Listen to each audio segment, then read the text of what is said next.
So over the years I've tried different types of pigtails from a propane tank.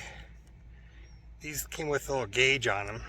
This is what I've been using, but if you notice it's got a tight twist on it now because it comes straight out, right? And then the cheap ones, just regular black hose ones with no gauge on it. Those work fine for a while, but now I've changed it out. So now I'm using when it comes off here with a 90-degree bend, and then it comes straight over here to the regulator, and it's got a gauge as well. So now you'll see that it's much more cleaner and closer to the tanks. So now when I put my cover over, which of course these stupid things never last, I've lost the top a long time ago.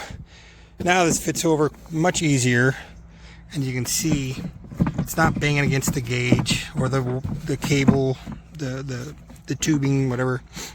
So this is a much better setup.